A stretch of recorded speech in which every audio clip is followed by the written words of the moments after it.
Muy bien. Sí, ¿se escucha? Sí. Muy bien, ¿estamos listos? Amén. Vamos a continuar con la serie que estamos llevando los miércoles. Poder para testificar, ¿sí? Va a ser el tema 50. ¿Cómo la ve? Ya llevamos bastantes, ¿no? Gracias a Dios por su palabra. Muy bien, acompáñeme ahí a Hechos capítulo 17, versículos del 16 al 30. Sí, pues sería una segunda parte de lo que vimos la semana pasada. Vamos a repasar los mismos pasajes, sin embargo vamos a darle un enfoque distinto. Sí, la semana pasada vimos un poco del contexto de la ciudad, contexto político, filosófico, religioso.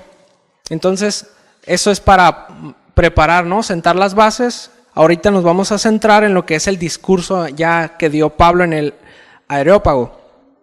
Entonces, vamos a checar ahora, nos vamos a concentrar en eso. Así que vamos a orar al Señor que su palabra sea la que nos hable. ¿Cuántos quieren eso? Sí, que el Señor me dé su gracia para externar el mensaje lo más claro posible, en la medida de lo posible, y que seamos atentos y que recibamos su palabra con toda solicitud. Amén. Señor, te agradecemos nuevamente, Padre. Tú nos has dado todas las cosas, Señor, y somos agradecidos, Padre, con ello. Somos agradecidos, Padre, por todo lo que tú nos das, Señor, y simplemente queremos pedirte, Padre, que nos des tu gracia una vez más, Señor. Queremos recibir tu palabra, Señor, tu consejo, conocer más, Señor, acerca de lo que tú has dicho, Señor, lo que tú has dejado establecido en tu palabra, Padre.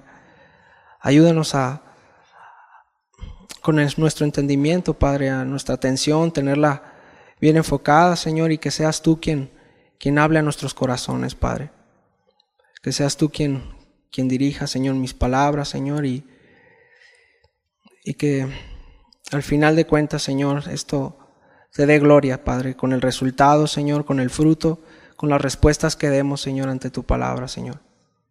Gracias, mi Dios, te bendecimos en el nombre de Jesús. Amén. Muy bien, pues vamos a repasar un poquito, ¿les parece? Ahí en Hechos capítulo 17, versículo 16, dice así: mientras Pablo los esperaba en Atenas, su espíritu se enardecía viendo la ciudad entregada a la idolatría. Así que discutía en la sinagoga con los judíos y piadosos, y en la plaza cada día con los que concurrían. Si recordamos las enseñanzas pasadas, Pablo venía de Tesalónica, ¿verdad? Allá lo persiguieron, después fue a Berea, ahí recibieron la palabra con mayor solicitud, pero también los de Tesalónica fueron y lo buscaron para alborotar a la gente y también causar persecución. Entonces Pablo se adelantó y se fue a Atenas, llegó a esa ciudad él solo, y Timoteo y Silas se quedaron en Berea, ¿verdad?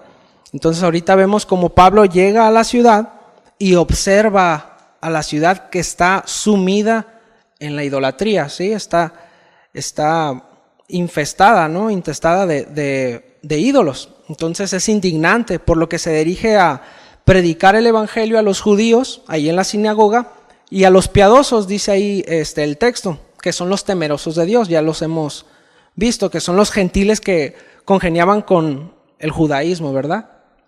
Sí, entonces aquellos que se congregaban en la sinagoga, bueno, Pablo iba y les predicaba el evangelio como era su costumbre. Sí, hemos visto a lo largo de esta serie que era ahora sí que el protocolo, ¿no? Llegaba a una ciudad y el primer punto de encuentro era en la sinagoga, ¿verdad? Los que estaban más cerca de la palabra de Dios, y así procedía el apóstol Pablo.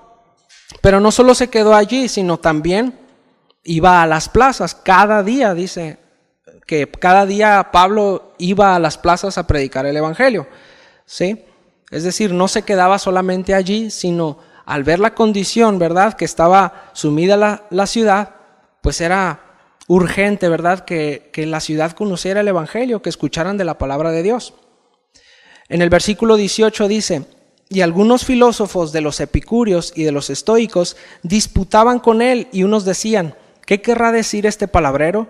Y otros: parece que es predicador de nuevos dioses, porque les predicaba el evangelio de Jesús y de la resurrección. ¿Sí? Vimos un poquito también acerca de eso, cómo confundieron las palabras de Jesús creyendo que estaba hablando del Dios Jesús y el Dios resurrección, ¿no? Por eso decía, este charlatán anda hablando de otros dioses, de nuevos dioses. Entonces vemos aquí que aparecen dos grupos, ¿verdad?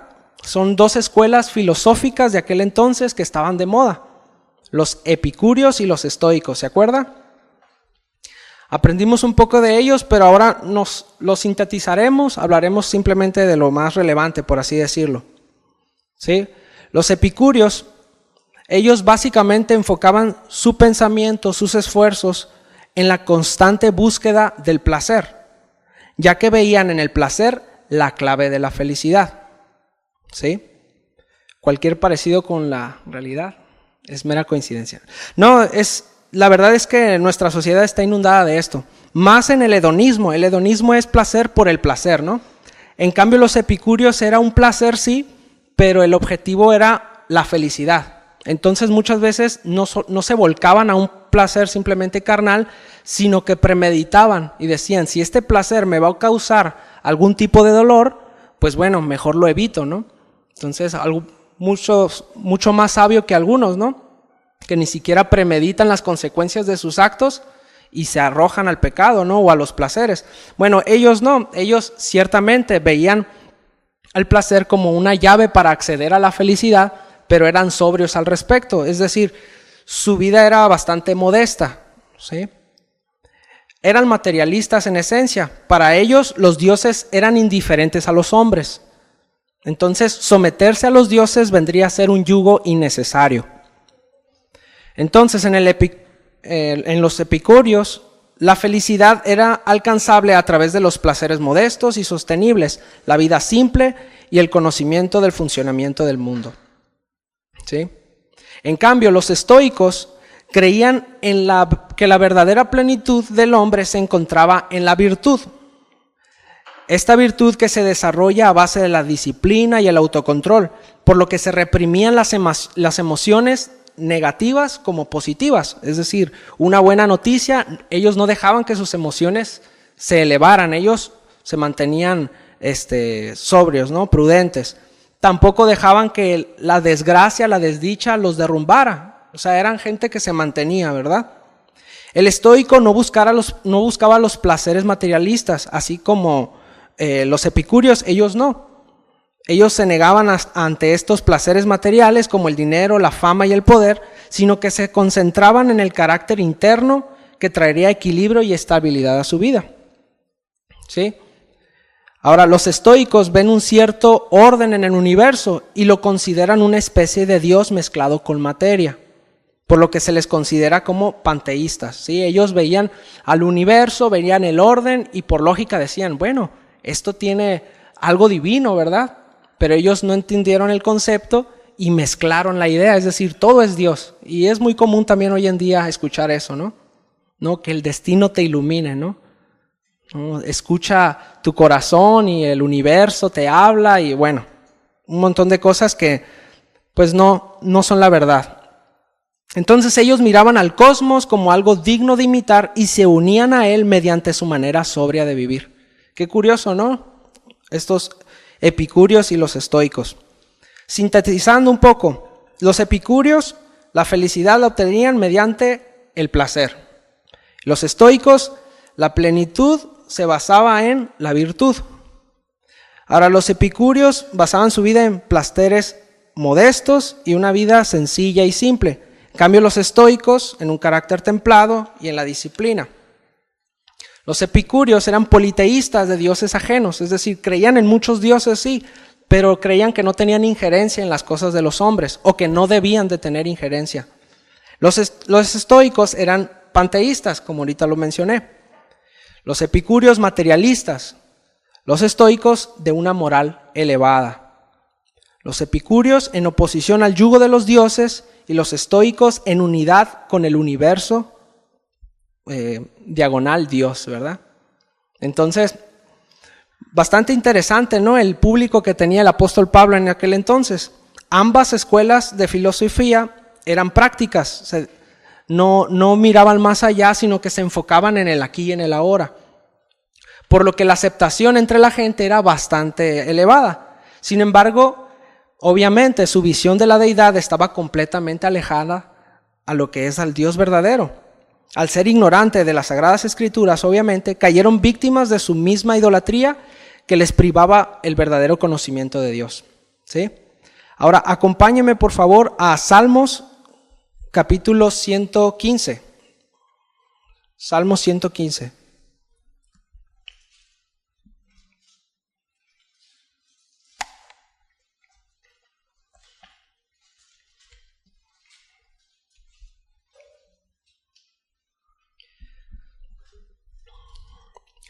Lo leo en la Biblia de las Américas. Dice, versículo 1. No a nosotros, Señor, no a nosotros, sino a tu nombre da gloria, por tu misericordia, por tu fidelidad. Porque ¿qué han de decir las naciones? ¿Dónde está ahora su Dios? Nuestro Dios está en los cielos. Él hace lo que le place. Los ídolos de ellos son plata y oro, obra de manos de hombre. Tienen boca y no hablan, tienen ojos y no ven, tienen oídos y no oyen, tienen nariz y no huelen, tienen manos y no palpan, tienen pies y no caminan, no emiten sonido alguno con su garganta. Se volverán como ellos los que los hacen y todos los que en ellos confían. El versículo 8 se refiere a que morirán, ¿verdad? Se volverán como ellos. ¿Cómo son los ídolos? Las imágenes, las estatuas, inertes, ¿no? Bueno, se volverán como ellos, todos aquellos que confían. Ahora, tal vez a nosotros se nos haga muy sencillo de entender. Los ídolos no son más que simples materiales que el ser humano les da forma, les llama a Dios y los adora. Esto se debe a que nosotros hemos sido condicionados con la cosmovisión bíblica, gracias a Dios. ¿Sí? Nuestra cultura, nuestra sociedad está impregnada con el cristianismo, tenemos que decirlo. Sin embargo, no debemos olvidar que la inclinación pecaminosa está todavía allí.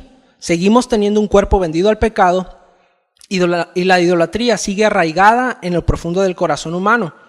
El creyente puede caer en la idolatría de maneras menos obvias y el engaño del enemigo es aún más sutil, pero sigue siendo idolatría. Por ejemplo, ¿qué podemos decir acerca del trabajo? Tal vez la empresa que nosotros hayamos levantado con mucho esmero, ¿verdad? A nuestra imagen y semejanza, que la hayamos formado con nuestras propias manos, se haya convertido en un ídolo, ya que ésta ocupa la mayoría de nuestro tiempo, de nuestros pensamientos, de nuestros afectos, y en ella hemos puesto nuestra esperanza para los días posteriores. ¿Se da cuenta de la similitud? También, ¿qué podemos decir acerca del ministerio? Nosotros podemos hallar un espacio en nuestro corazón para hacer del ministerio un ídolo, creyendo que nuestro servicio a Dios garantiza un cierto grado de espiritualidad, que de alguna forma ésta alcanzará para presentarnos delante de Dios de pie, delante de Dios y de los hombres. Es idolatría. ¿Qué podemos decir del entretenimiento? Preparamos un altar en la comodidad de nuestra casa, en donde nos presentamos a nosotros mismos y a nuestra familia delante de un monstruo para que nos devore ideológicamente. O el materialismo, el consumismo desmedido, la ropa, los accesorios, las marcas, etc. ¿Qué podemos decir de los grandes personajes de redes sociales que seguimos en sus publicaciones, hasta conocemos sus hábitos y seguimos sus consejos más allá que la palabra de Dios? ¿Sí?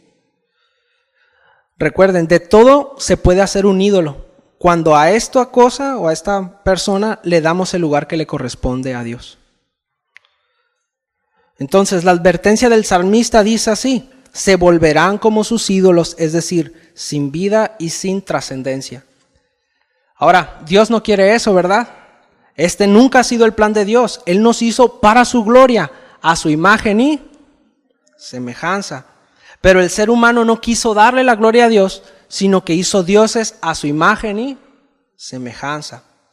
Romanos 1, versículo 23 dice, en la Nueva Traducción Viviente: y en lugar de adorar a Dios, al Dios inmortal y glorioso, rindieron cultos a ídolos que ellos mismos se hicieron con formas de simples mortales, de aves, de animales, de cuatro patas y de reptiles. Entonces Dios los abandonó para que hicieran todas las cosas vergonzosas que deseaban en su corazón. Como resultado, usaron sus cuerpos para hacerse cosas viles y degradantes entre sí. Cambiaron la verdad acerca de Dios por una mentira, y así rindieron culto y sirvieron a las cosas que Dios creó, pero no al Creador mismo, quien es digno de eterna alabanza. Amén. Bueno, esta es la razón por la que vemos tanta degradación moral hoy en día. Los dioses de la antigüedad son los mismos dioses a los cuales se les rinde culto hoy en día. Y podemos decir casi que es literal.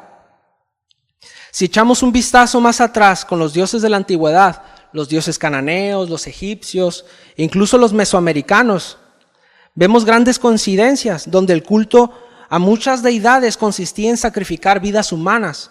Esto con el fin de recibir favores respectivos a la deidad que se adoraba. Por ejemplo, el culto a Moloch, quien es una deidad que aparece en la historia incluso antes del éxodo de Israel. Es un dios cananeo, pero al parecer la devoción a este dios traspasó las fronteras de Canaán, es decir, se extendió hasta en Egipto, había el culto a esta deidad. No quiero entrar mucho en detalle, pero el culto a este dios era una verdadera abominación. Muchos sabrán a lo que me refiero.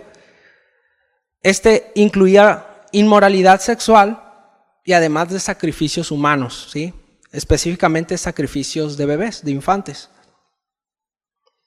Ahora, cuando una pareja sacrificaba a su primogénito, creían que Moloch aseguraría prosperidad financiera para la familia y sus futuros hijos. Algunos israelitas adoraron a esta deidad y en la Biblia lo menciona cuando dice que pasaron sus hijos por fuego. ¿Sí lo ha leído? Bueno, se refiere al culto a esta deidad. A la hora de los sacrificios hacían tocar fuerte los tambores para que no se escuchara los gritos de los infantes, ya que la muerte era bastante dolorosa. ¿Sí?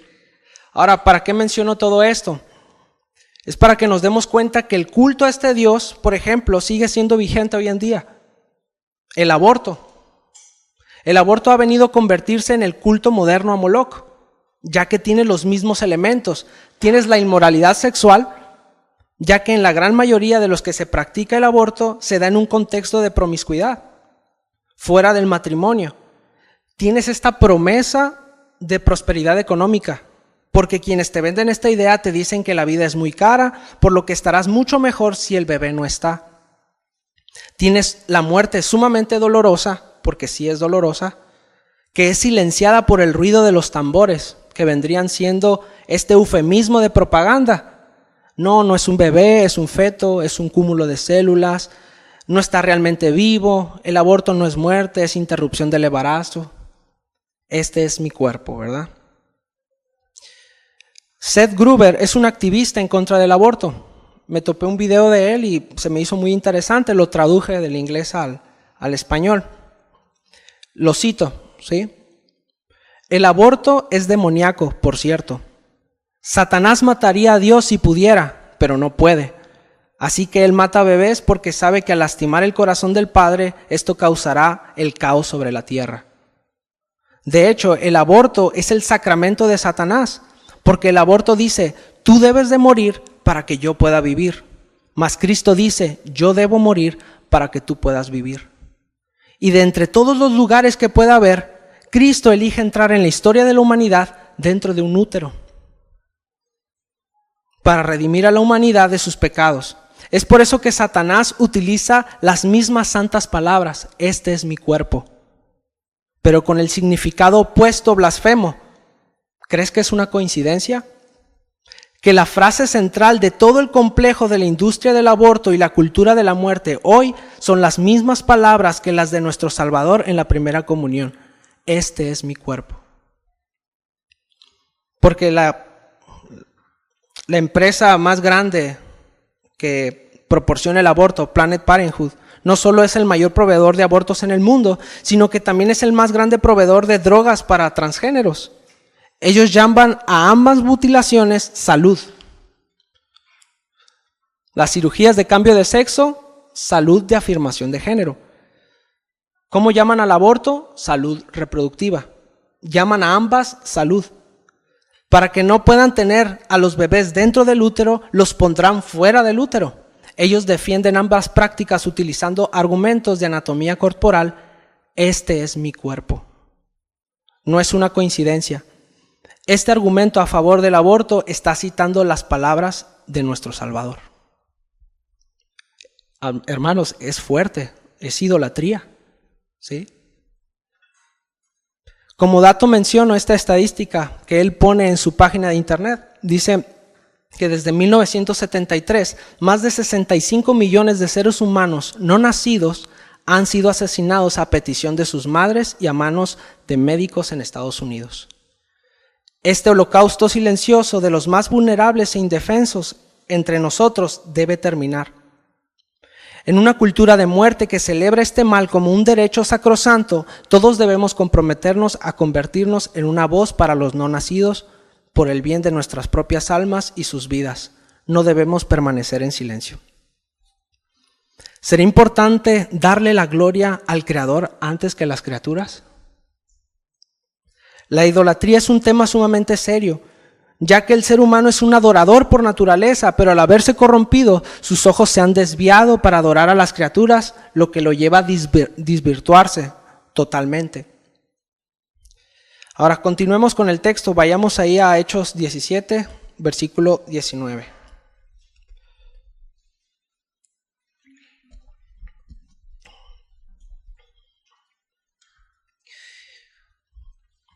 Dice ahí, y tomándole, le trajeron al Areópago, diciendo, ¿podremos saber qué es esta nueva enseñanza de que hablas? Pues traes a nuestros oídos cosas extrañas. Queremos pues saber qué quiere decir esto. Porque todos los atenienses y los extranjeros residentes allí en ninguna otra cosa se interesaban, sino en decir o en oír algo nuevo. Ahora Pablo tiene la oportunidad de predicar el evangelio a los gentiles que están en Atenas, con un auditorio bastante más grande y con un público que al parecer está interesado. Sin embargo, este público está completamente ajeno al Dios de Israel, es decir, no conoce las Escrituras. Pablo, ¿qué hacía cuando iba a las sinagogas y con los judíos? Bueno, les demostraba que Jesús era el Cristo y que era el cumplimiento de las profecías del Antiguo Testamento. Sin embargo, esta audiencia no tiene el etos judío. Además, desconocen completamente las Escrituras, por lo que Pablo, al ser una persona muy versátil y preparada, no solo en los asuntos teológicos y religiosos, sino también es muy preparado en cultura y sociedad. Por lo que ahora él no apelará a las Escrituras como fuente principal, sino que cita a filósofos griegos. Ahora, esto no quiere decir que Pablo lanza un mensaje contrario al Evangelio o a las Escrituras. Por supuesto que no. Lo que hace es hablar del Evangelio y las Escrituras con el lenguaje que los atenienses hablaran.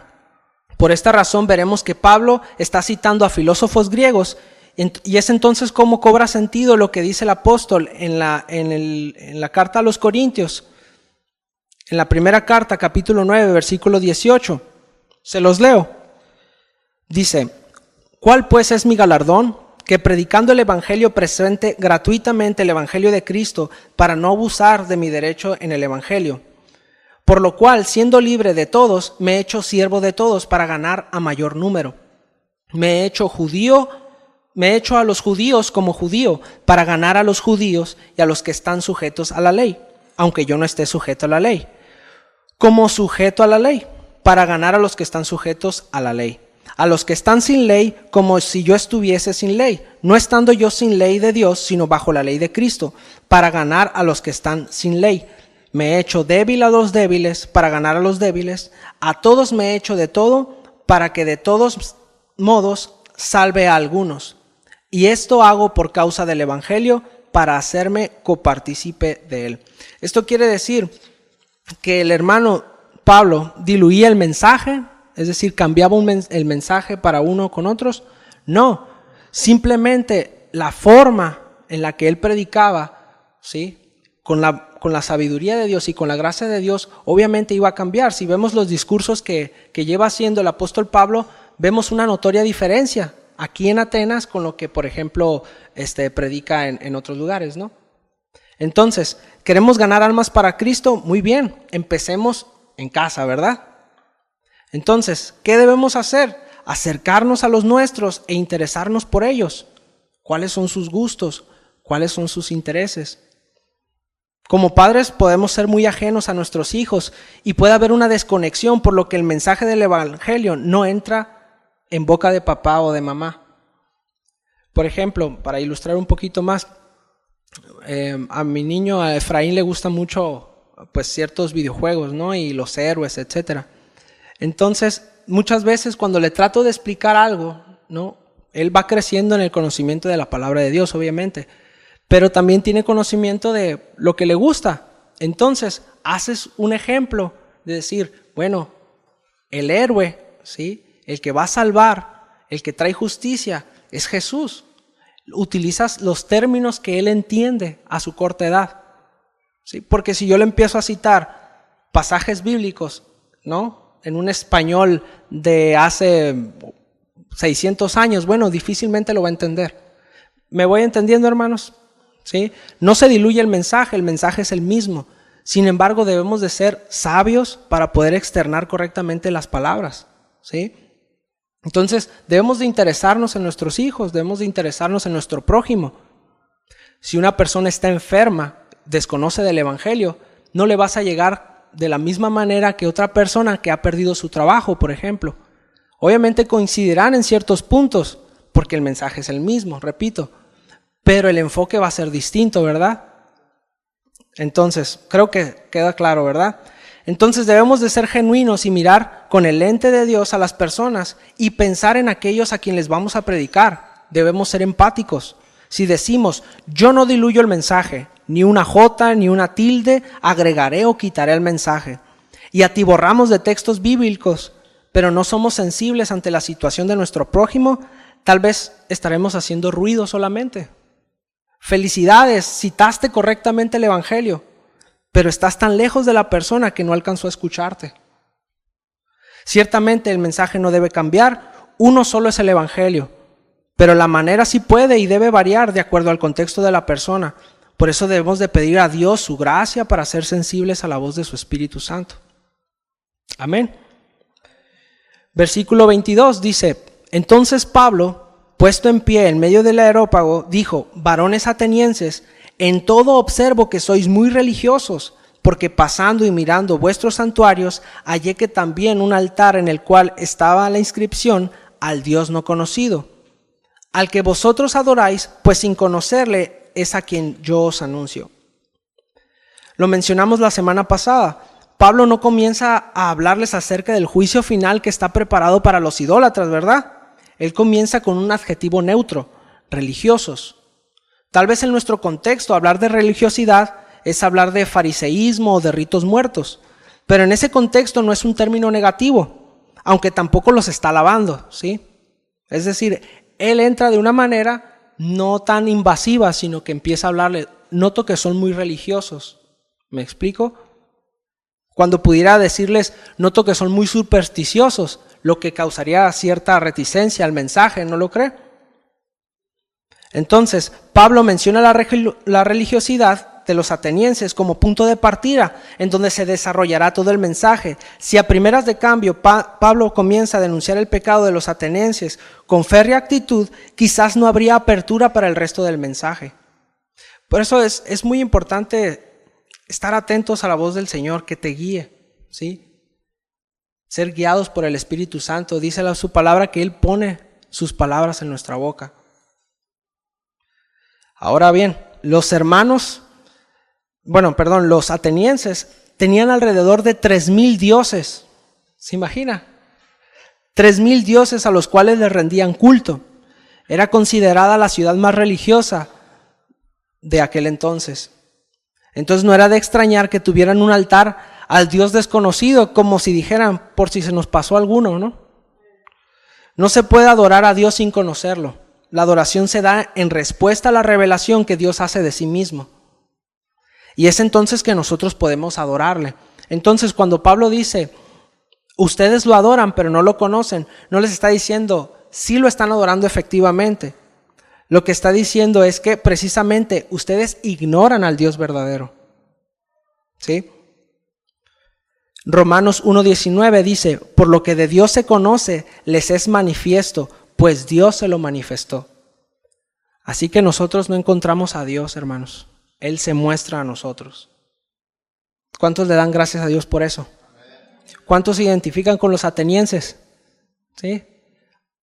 No, muy poquito, ¿verdad? Es que no tengo 3,000 dioses, hermano. Tengo 2,999, va a decir. Bueno, versículo 24. El Dios que hizo el mundo y todas las cosas que en él hay, siendo el Señor del cielo y de la tierra, no habita en templos hechos por manos humanas. Tómala. Ahí le dio un zape a los estoicos, ¿no? Que tenían, a los epicúreos que tenían muchos dioses. Dice, ni es honrado por manos humanas como si necesitase de algo, pues Él es quien da vida a todos y aliento y todas las cosas. Ahora démonos cuenta de la diferencia abismal entre los ídolos y el Dios verdadero. En primer lugar, Dios creador del mundo. En griego la palabra mundo es cosmos, o sea, universo. Los estoicos decían que el cosmos y Dios eran uno solo. Pero la afirmación de Pablo no solo diferencia a Dios del universo, sino que le pone por encima del cosmos al ser Dios su creador. Cada palabra que está diciendo Pablo es un golpe fuerte a la ideología de ellos, a las creencias religiosas de ellos. Punto número 2, Dios creador de todas las cosas que en él hay. Aunque el cosmos pudiera englobarlo todo, Pablo especifica que el mundo es un contenedor que él creó y también creó dentro de él, también creó todo lo que hay dentro de él. Me explico, en Génesis 1 se narra la creación, ¿verdad? Los primeros 3 días Dios creó básicamente los contenedores. Primer día Dios hizo el día y la noche, ¿verdad? El segundo día los cielos, ¿verdad? Los separó, y los mares. Y el tercer día descubrió la tierra seca y las plantas. Bueno, el cuarto, el quinto y el sexto día Dios va a rellenar esos espacios que hizo. El cuarto día hace el sol, la luna, ¿verdad? Para el día y la noche y las estrellas. El quinto día Dios hace las aves y los peces. Y el sexto día, pues a los animales terrestres y al hombre, ¿sí? Entonces, no solamente dice Dios creó el universo, sino todo lo que dentro de él hay, ¿sí? Punto número 3, Dios es Señor del cielo y de la tierra. Dios no solo creó lo que existe y lo dejó en autonomía, Dios se mantiene como el Señor de la creación, por lo que esto atenta en contra de la creencia de los epicúreos que sostenían que los dioses no tenían injerencia con los humanos. El Señor, al ser creador y Señor de todo, todo debe sujetarse a Él, por lo que no hay Dios sobre nuestro Dios, ¿sí? Muchos tienen esta creencia. De hecho, el Dios de Spinoza le llaman, es el Dios que creía Einstein. Sí, han escuchado de los deístas o de los teístas, que creen en un Dios, pero pues este Dios hizo todas las cosas y se fue a descansar, o quién sabe, ¿no? Bueno, el Dios de la Biblia no es así, es un Dios personal, ¿verdad? Que se puede conocer y que se ha revelado a nosotros. Y que es Señor de todo. ¿Cuántos lo creen? Punto número 4. Dice, Dios no habita en templos hechos con manos humanas. Imagínense cuántos templos había ahí en Atenas. Todos esos templos están vacíos. Están fuertes las declaraciones. Se sigue por lógica entonces que esos templos estaban vacíos y Dios no habita en esos templos, ¿sí? Punto número 5 dice, Dios no necesita al hombre. Poco a poco el evangelio va desmoronando el castillo de arena sobre el cual estaba sostenida la vida religiosa y litúrgica que los atenienses sostenían. Ya que Dios se sirve del hombre por el mero beneplácito de su voluntad y no por necesidad. Es decir, Dios utiliza al hombre porque quiere, ¿verdad? O sea, no es porque necesite algo de Él, sino que Él lo creó para Él. Por lo tanto, somos suyos y Él nos utiliza. Cabe mencionar que los deseos de Dios no son como nuestros deseos. Nuestros deseos están relacionados con nuestra vulnerabilidad y nuestro apetito. En cambio, el Señor es pleno en sus decisiones, sin sesgos ni punto de vista. Como los dioses griegos de aquel entonces, movidos por sus apetitos, por sus deseos avariciosos, por su maldad. Bueno, nuestro Dios no es así. Punto número 6. Dios da vida, aliento y todo lo demás. De Dios procede nuestra vida, nuestra respiración, nuestro aliento, nuestra energía, nuestra vitalidad, nuestra salud, nuestra cordura. De Él y de nadie más. Sí, a ver, respire, inhale, exhale. Dios se lo dio, hermano. ¿Sí? Muchas veces lo olvidamos porque lo tenemos a la mano, ¿verdad? No todo el tiempo será así, pero Dios se lo está dando. Así que seamos agradecidos con el Señor. Todo lo que tenemos, lo que somos, todo absolutamente se lo debemos a Él. Dios se vale de sus criaturas para hacer su voluntad, pero sigue haciendo su mano obrando en la creación y sustentándonos en todo tiempo. Como dice Santiago 1:17, dice: toda buena dádiva y todo don perfecto viene de lo alto, desciende del Padre de las luces, con el cual no hay cambio ni sombra de variación. Muy bien, versículo 26. Dice: y de una sangre ha hecho todo el linaje de los hombres para que habiten sobre toda la faz de la tierra, y les ha prefijado el orden de los tiempos y los límites de su habitación, para que busquen a Dios, si en alguna manera palpando puedan hallarle, aunque ciertamente no está lejos de cada uno de nosotros. El linaje de los hombres ha sido un tema controversial en las religiones, en las culturas e incluso hoy en día con la ciencia. Se ha empeñado en descifrar un código del origen de la vida del hombre, es decir, ¿dónde fue el punto donde se le pudo llamar hombre, verdad? Bueno, tanto nuestro origen como nuestro destino está en Dios, ¿sí? No hay escapatoria. Dios nos rodea desde la eternidad, hermanos, ¿sí? Él nos hizo, Él nos formó y a Él iremos. En Hebreos 4:13 dice, se los leo en la nueva traducción viviente: no hay nada en toda la creación que esté oculto a Dios. Todo está desnudo y expuesto ante sus ojos, y es a Él a quien rendiremos cuentas. Según la narrativa bíblica, todos venimos de una misma humanidad. Las implicaciones que esto tiene son grandísimas, ya que todos estamos en la misma posición delante de Dios. No hay razas superiores, no hay razas inferiores. Así que Dios les dio a todos la misma dignidad, aquella dignidad que Dios depositó en la vida humana. ¿Sí? Así que cuidado con denostar a otro ser humano, hermanos, porque es creación de Dios. ¿Sí? Nosotros fuimos establecidos en esta tierra con un propósito. ¿Sí? Ya se ha hablado de esto, ¿sí? Dios ha preparado desde antes el cómo, el cuándo, el dónde, el por qué habitamos en este mundo. Nosotros llegamos aquí y la mesa ya estaba servida, hermanos. Nosotros no tuvimos que traer nada. Dios nos trajo para que lo buscáramos en medio de esta oscuridad. Se asume de fondo que todos estamos sumidos en una ignorancia supina, por lo cual nos encontramos en la búsqueda de algo que nos falta. No es de extrañarse entonces que todas las religiones y en todas partes del mundo, pues el ser humano ha intentado encontrar a Dios. ¿Sí? ¿No se les hace curioso eso? En todas las religiones y en todas las culturas está un culto a una deidad, a un Dios, a algo trascendente. Bueno, es que Dios nos hizo así. Con la caída del ser humano, bueno, se desvirtuó el ser humano, pero aún así tiene rasgos y vestigios de lo que Dios hizo en nuestras vidas. Bueno, al momento de crearnos. Los epicúreos estaban en constante búsqueda del placer para alcanzar la felicidad. Los estoicos buscaban la virtud para alcanzar la plenitud. Sin embargo, Pablo nos dice que la búsqueda verdadera del ser humano debía ser la búsqueda de Dios. Aunque no sería tan sencillo encontrarlo, porque implícitamente Pablo nos dice que existe una ceguera espiritual que no nos permite conocer a Dios en plenitud. Por lo que el hombre debe palpar a Dios, el hombre debe sentir a Dios, el hombre debe experimentar a Dios para poder hallarle. Sabemos que una persona ciega está vulnerable a muchas cosas. Su integridad física se ve comprometida cada vez que debe moverse. ¿Has intentado buscar tus llaves cuando se ha ido la luz? ¿Sí? ¿Qué le dicen sus espinillas? o el dedo meñique, ¿verdad?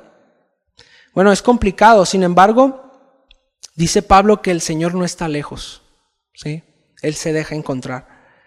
En Santiago 4:8 dice, acérquense a Dios y Dios se acercará a ustedes. Versículo 28 dice, porque en Él vivimos y nos movemos y somos, como algunos de vuestros propios poetas también han dicho, porque linaje suyo somos. Bien, aquí pareciera que el apóstol Pablo les está dando por el lado a los estoicos, es decir, los estoicos eran panteístas, por lo que al mencionar que vivimos, nos movemos y somos en Él, pudiera sonar algo parecido a lo que creían los estoicos. No obstante, debemos recordar que Pablo les está hablando en su dialecto, en su forma de hablar, con conceptos que les fueran familiares a los atenienses.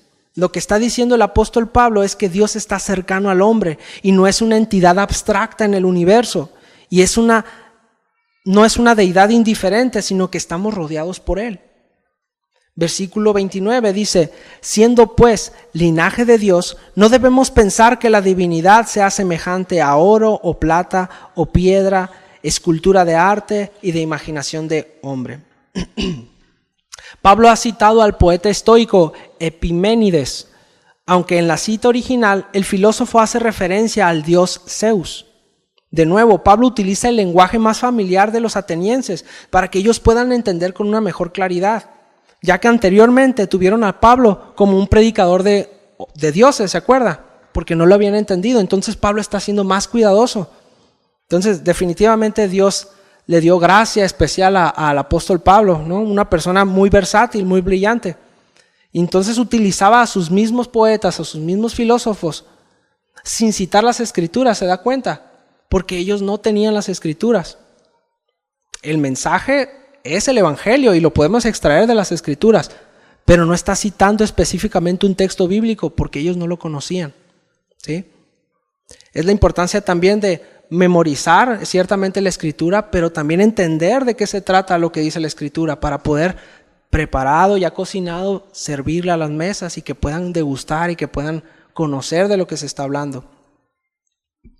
Pablo está siendo muy cuidadoso y utiliza este etos griego para predicar el evangelio, no diluyendo el mensaje, sino que corrige el pensamiento idólatra de los atenienses y ordena la posición de Dios y los hombres. Sí, estamos viendo cada punto es un golpe, paz, a lo que pensaban, a las estructuras que tenían los atenienses. ¿Sí? Dios hace al hombre a su imagen y semejanza, y el hombre decide no voltear a Dios y ve a las criaturas, se ve a sí mismo, ve a objetos y hace ídolos y le llama a Dios. ¿Usted cree que eso no es indignante para Dios? ¿Sí? Obviamente eso es bastante indignante para Dios.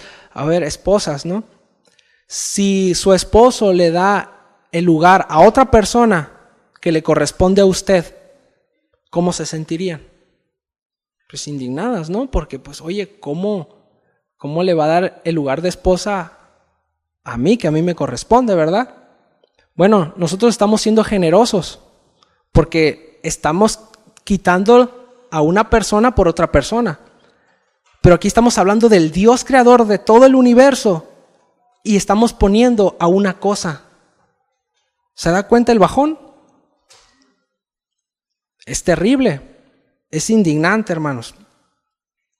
Dice Deuteronomio 27:15, maldito el hombre que hiciere escultura o imagen de fundición, abominación a Jehová, obra de mano de artífice, y la pusiere en oculto. Y todo el pueblo responderá y dirá, amén. Entonces consideremos la gravedad de la idolatría y la indignación de Dios ante ella, hermanos. Y ya hemos visto que no solamente se trata de algo físico y externo, ¿verdad? También puede estar sembrada en el corazón. Alguien que es idólatra, lo amarras, le quitas todas las cosas para poder hacer su ídolo, pero lo tendrá en el corazón, porque la idolatría está en el corazón, hermanos. Versículo 30, ya estamos por terminar. Hechos 17:30 dice, pero Dios, habiendo pasado por alto todos los tiempos de esta ignorancia, ahora manda a todos los hombres en todo lugar que se arrepientan. Qué gran misericordia de Dios, ¿verdad? sea, habiendo pasado estos tiempos de ignorancia, es decir, fue paciente, es misericordioso, y aún a pesar de que el hombre se ha vuelto en rebeldía contra Dios, Él decide ser paciente y no nos ha consumido hasta el día de hoy. ¿Usted cree que nuestra cultura, nuestra sociedad no merece ser exterminada, así como Canaán? Constantemente el ser humano, y hablando de nuestra cultura occidental, ¿verdad?, se ha empeñado en burlarse de Dios, de atentar contra la Biblia, contra los pensamientos del Señor, y lo ha hecho descaradamente. Ciertamente Dios es justo y tratará con esta situación, pero ha sido paciente. El día de hoy estamos aquí y podemos dar gracias, ¿verdad? No hay que olvidar que Él ha determinado un día. En la Biblia dice el día del Señor, ¿verdad?, en el cual juzgará a toda persona de acuerdo a sus obras. Si gusta acompañarme, Romanos capítulo 2, versículo 12.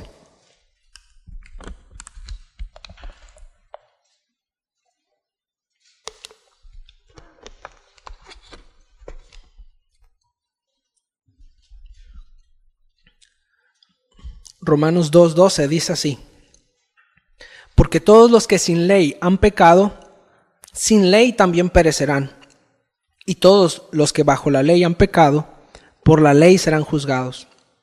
Porque no son los oidores de la ley los justos ante Dios, sino los hacedores de la ley serán justificados. Porque cuando los gentiles que no tienen ley hacen por naturaleza lo que es de la ley, estos, aunque no tengan ley, son ley para sí mismos, mostrando la obra de la ley escrita en sus corazones, dando testimonio a su conciencia y acusándoles o defendiéndoles sus razonamientos, en el día en que Dios juzgará por Jesucristo los secretos de los hombres conforme a mi evangelio. ¿Se da cuenta de la gravedad, hermanos? Quienes tienen la ley, quienes conocen al Señor y se apegan a la ley, bueno, serán juzgados bajo la ley. Y aquellos que no tuvieron ley, bueno, también hay una ley en sus corazones y serán juzgados conforme a esa ley. Por tanto, es necesario, ¿qué dice ahí en el texto? Arrepentirse. Dios ordena a todo hombre en todo lugar que se arrepienta. Él ha sido paciente, pero el día de hoy ordena a todos que se arrepientan. Arrepentimiento, metanoia, cambiar de manera de pensar, ya que el día del Señor se acerca y juzgará a grandes y a chicos con justo juicio, lo cual es inminente. El discurso del apóstol Pablo fue sentando las bases para introducir al Salvador, a Jesucristo, en el cual hay salvación y plenitud de vida, es decir, vida eterna. Sin Jesús no hay salvación. Él es el camino al Padre. ¿Cuántos dicen amén? ¿Sí? Sin embargo, ¿qué fue lo que ocurrió? Versículo 32 dice: pero cuando oyeron lo de la resurrección de los muertos, unos se burlaban y otros decían: ya te oiremos acerca de esto otra vez. Y así Pablo salió en medio de ellos. Lamentablemente el auditorio perdió el interés al momento en que se habla de la resurrección. ¿Por qué? ¿Por qué será así? Porque la manera de pensar y de vivir de los atenienses estaba centrada en ellos mismos, seres sin trascendencia, al igual que los ídolos a los cuales adoraban. Su corazón estaba tan sumido en la vanidad que el considerar la resurrección de un hombre como señal divina de trascendencia y verdad les pareció risible. Obviamente el resultado es deprimente. Al ver Pablo el arduo trabajo y de la predicación, y que los oyentes no recibían la palabra, sino que se burlaban de ella, definitivamente debió causar desánimo. A nosotros también nos puede pasar eso. Nos podemos desanimar. Aquel que le estemos compartiendo, que estemos allí, y la verdad es que no vemos que responde bien al mensaje. Bueno, no debemos olvidar que la obra es del Señor. Y si nosotros somos fieles con su palabra, Dios se encargará de producir el fruto, aunque sea en algunos pocos solamente. Versículo 34. Mas algunos creyeron, juntándose con él, entre los cuales estaba Dionisio el Areopagita, una mujer llamada Dámaris y otros con ellos. Como mencionaba la semana pasada, no hay registro de la iglesia, una comunidad de creyentes en Atenas, como en otras ciudades, precisamente por la falta de fe, ¿sí? Curiosamente, el punto central del Evangelio es la resurrección de Cristo, porque sin resurrección no hay perdón de pecados, hermanos. Si Dios no acepta a Jesús, si Jesús no resucita, entonces vana es nuestra fe, lo dice 1 Corintios, ¿sí? Capítulo 15, lo leemos, capítulo 15 del 12 al 26. El apóstol Pablo dice: pero díganme lo siguiente, dado que nosotros predicamos que Cristo se levantó de los muertos, ¿por qué algunos de ustedes dicen que no habrá resurrección de los muertos? Pues si no hay resurrección de los muertos, entonces Cristo tampoco ha resucitado. Y si Cristo no ha resucitado, entonces toda nuestra predicación es inútil y la fe de ustedes también es inútil. Dense cuenta la importancia de la resurrección de Cristo. Jesús no solamente vino, nació, ¿sí?, vivió una vida ejemplar y murió y quedó ahí en la tumba. Él resucitó por el poder del Espíritu Santo. Esa es nuestra fe. Años atrás, con la llegada de la Ilustración, también llegó la teología liberal. No sé si ha escuchado de ella. Bueno, esto dio oportunidad a que se hiciera lo que es la crítica textual, ¿sí?, para que se pudiera llegar al texto bíblico más certero y entender su significado, extraer el significado bíblico. Sin embargo, esta teología liberal también dio apertura para que algunos especularan de más con relación a los textos bíblicos. Hemos escuchado acerca de que, bueno, Moisés abrió el mar porque en cierta época del año el mar se reduce, entonces por eso que pudieron pasar, ¿sí? O ciertos eventos bíblicos, como también el muro de Jericó que cayó, pues se lo atribuyen de manera materialista porque no creen en los milagros o porque quieren dar un nuevo sentido a la fe. También lo han hecho con la resurrección. También han dicho que Jesús no resucitó o que realmente no murió. Para que haya resurrección debe de morir, ¿sí? Bueno, estos son mensajes que atentan en contra del Evangelio. Es necesario que la semilla muera para que se obtenga el fruto. Eso está en la palabra del Señor. Entonces no dudemos, hermanos, el pilar de nuestra fe es la resurrección de Jesús. Y fíjese qué curioso que el Señor quiso que fuera la sangre de los mártires el mayor testimonio de la resurrección de Cristo. Ese es el mejor argumento que tenemos de la resurrección.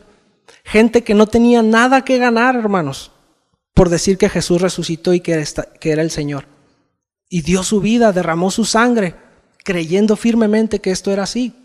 Dios quiso marcar el sello de nuestra, por así decirlo, el argumento más fuerte a favor de la resurrección con la sangre de estos hombres. ¿Será importante que nosotros creamos verdaderamente lo que dice el Señor? ¿Sí? Que le demos la importancia, que entendamos lo que dice las Escrituras, que creamos fielmente y defendamos lo que dice ahí. El Señor resucitó y está a la diestra del Padre. ¿Cuántos lo creen? Amén. Esa es nuestra esperanza, hermanos. Si el Señor no resucitó, ¿qué va a pasar de nosotros el día de mañana que no estemos en este mundo? Pero firme es nuestra esperanza, ¿sí? Hay muchos testigos y algún día estaremos allá con ellos. ¿Quiere estar con ellos también y con el Señor? Bueno, vamos a ponernos de pie, vamos a orar y agradecer a Dios por su palabra.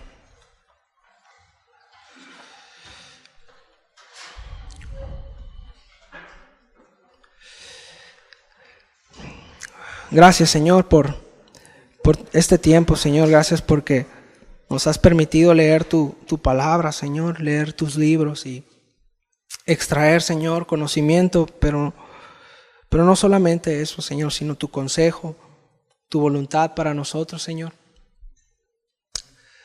Deseamos que este mensaje, Señor, llegue a nosotros y que despiertes, Padre, avives el fuego en nuestro corazón para predicar el Evangelio, Señor, para vivir íntegramente, Señor.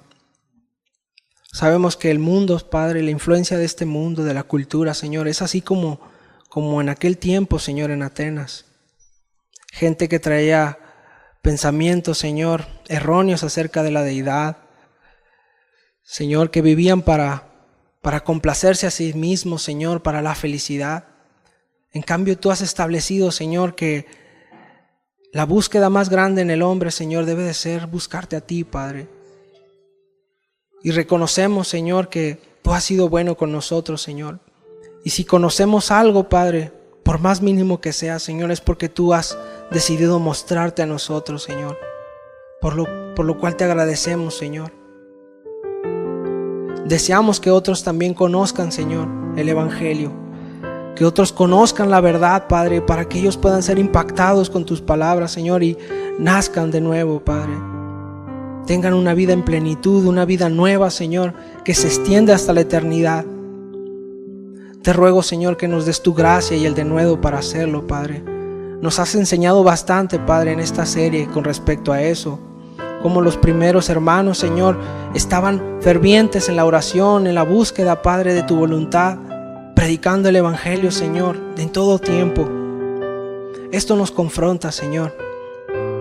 Ayúdanos, Padre, ayúdanos. Tú conoces nuestro corazón, Señor, y sabes si realmente esto nos interesa o no, Padre. Te ruego que tú nos despiertes, Señor, y que levantes a tu iglesia, Señor, para ser verdaderos pregonadores, Señor, del Evangelio y proclamar tu justicia a todas las naciones, Padre. Te lo rogamos, Señor, y te bendecimos, Padre, en el nombre de Jesús. Amén.